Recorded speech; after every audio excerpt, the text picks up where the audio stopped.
Hello and welcome to Off the Beaten Tracks. Today we're going to answer 10 questions about the band stories. They needed to be asked, and I am going to answer them right after this.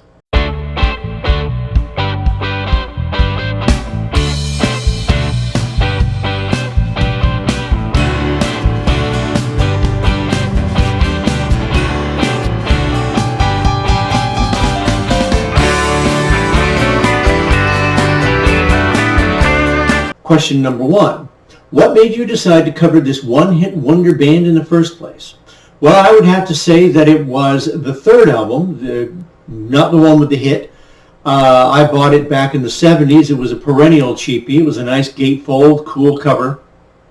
And it just was not what you'd expect from this band. It wasn't just a silly pop song. So there are silly pop songs on it. There's a cover of Mammy Blue, and If It Feels Good, Do It.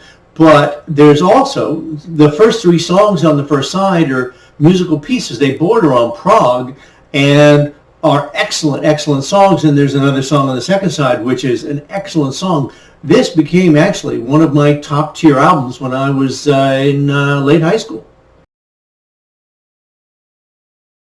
And question number 2, what about albums 1 and 2?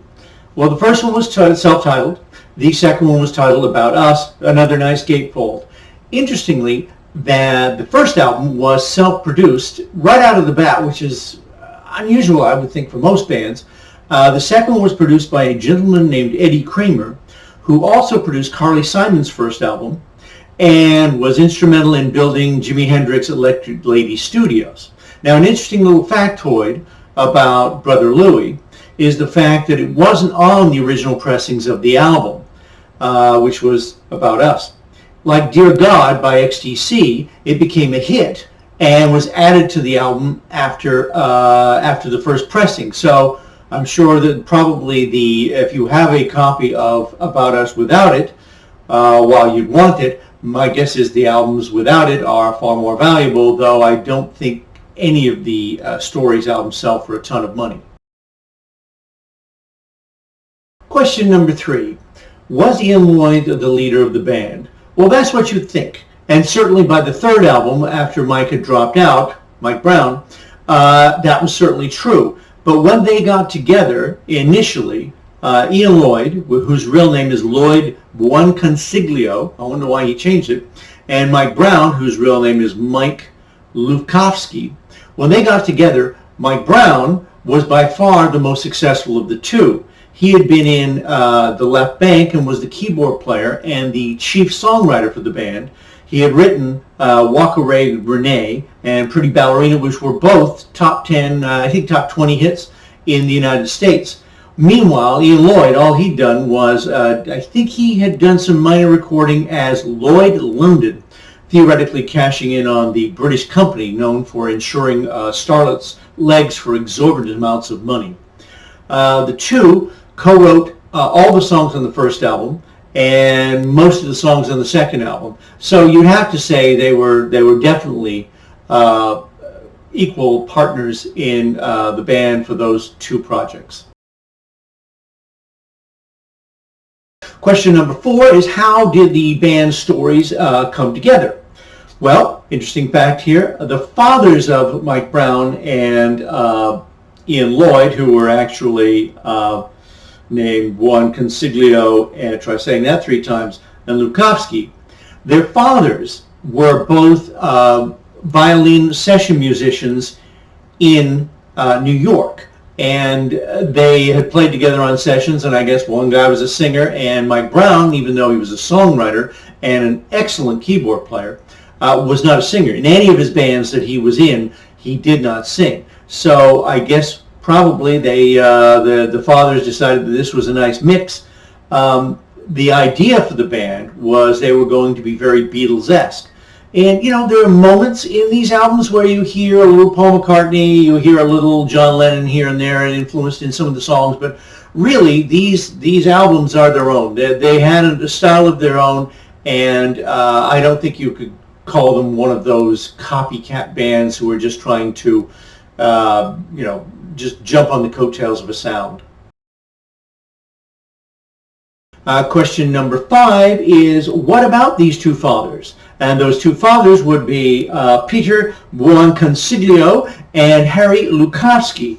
So both of these guys, as I mentioned in the last question, were very successful violinists in New York. And Peter Buonconsiglio played violin on albums by Wes Montgomery, Roberta Flack, Orleans, Sinatra, and he played on John Lennon's Imagine album. Now, Harry Lukowski, he played on a mere 303 albums in his career, including artists like Quincy Jones, Sarah Vaughan, Connie Francis, Stanley Clarke, Janis Ian, Jeff Beck, and he played on the Blood, Sweat and Tears classic debut, Child is the Father of Man. So, you know, talk about a great breeding grounds for a next generation of musicians. These guys provided that, and I think stories benefited. And question number 6 is, which are your favorite songs on these albums? I'll go through them one at a time here in chronological order. Number 1 is the self-titled album. I'm Coming Home is probably the catchiest song on the album and does have early Beatles feel to it. It's an up-tempo song and it has some nice saloon piano on it. Winter Scenes, far more complex, and that's one of the songs I was talking about that foreshadows the kind of proggier stuff that they got into, certainly on the third album. Step Back, catchy, it has a nice tempo, and it's the next song from Winter Scenes, which is a little slower, so it picks the album right back up. Nice to Have You Here, a nice ballady sort of song, probably the best song on the album. Okay, we move on to About Us. It starts with Darling, which is a pop song, again, with a little extra something to it. And great starts with the album.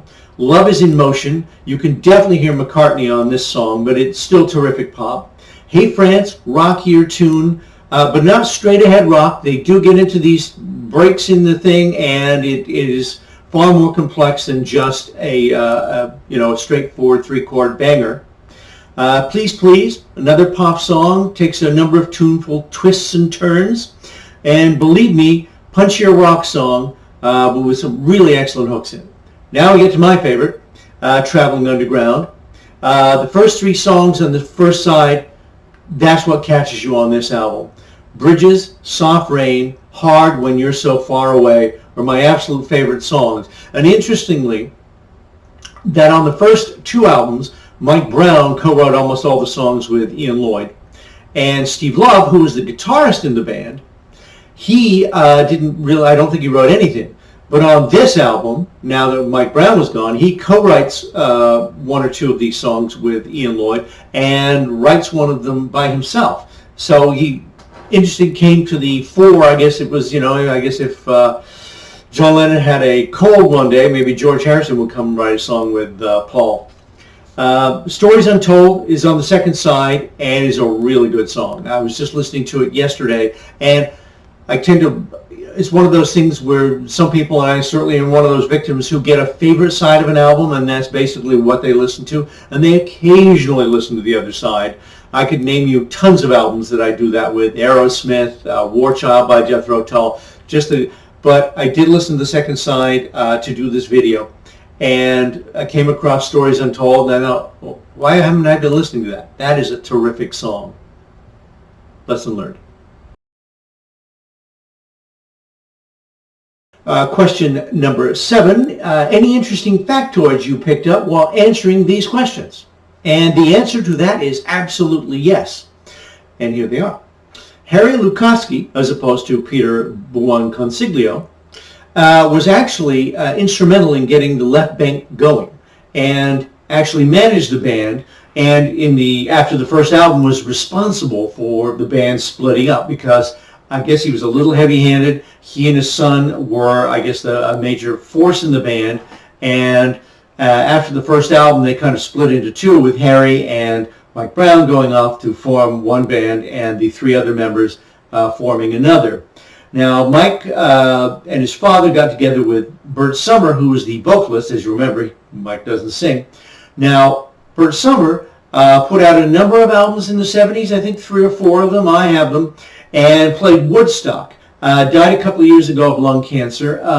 Well worth checking out his albums. Again, they were cheapies back in the day, and I think the self-titled one's a nice gatefold. And the band did some recording, but it never really got off the ground. But if it had, another interesting factoid here, when the road version of this New Left Bank was going to feature a lead guitarist by the name of Michael McKean. He was 18 years old, and many years later he would become a rhythm guitarist and lead singer of a band called Spinal Tap.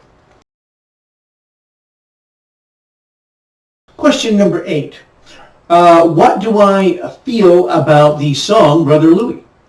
Obviously, big hit, and in the day, I have to admit, I really liked the song. He had that interesting raspy voice, and it was a good pop song. I certainly listened to it on my little tiny transistor radio as I walked around. I think in 72, I think was when it was a big hit. Today, I don't think it's one of the better songs on the second album. I think there are some far better songs on that album. And more interesting because Brother Louie is fairly straightforward in its pop. But again, I won't take anything away from it because in the day, I did like it. Question number 9.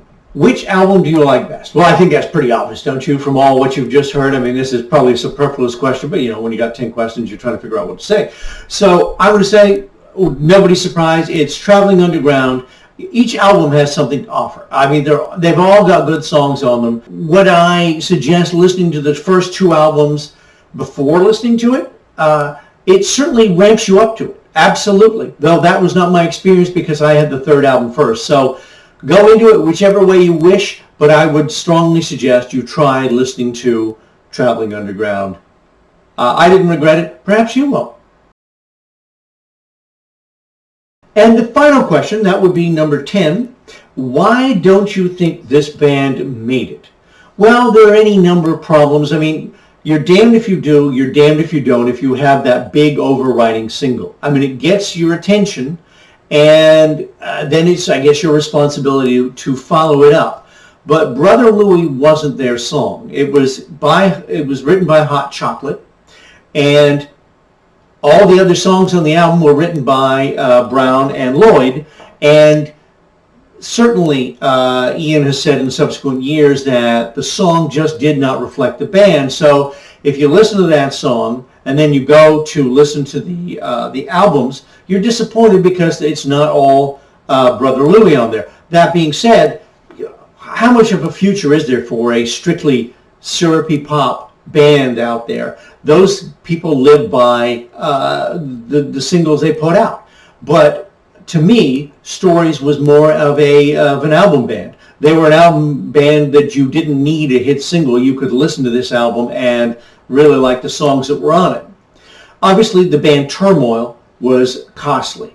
Mike Brown left almost right at the end of the second album. In fact, he doesn't even play on Brother Louie. He's gone by that point. They had disagreements within the band about the direction to go, and obviously losing one of the 2 top songwriters and leaders, it always affects you. And I think the third thing that didn't help was they were on the Kama Sutra label.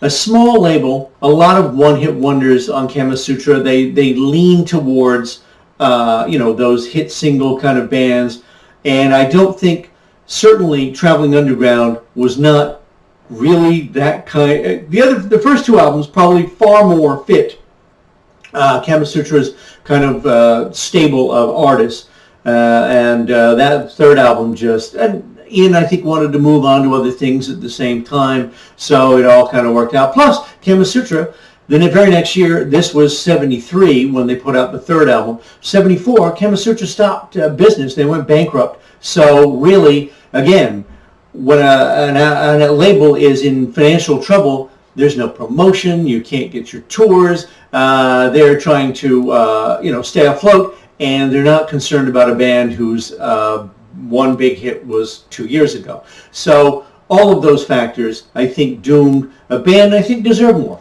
I would certainly recommend everybody to at least check them out on, if they're on one of those streaming sites, but buy their albums. Go out, they're not expensive. Buy them, give them a spin, see what you think, because this is the BC after all.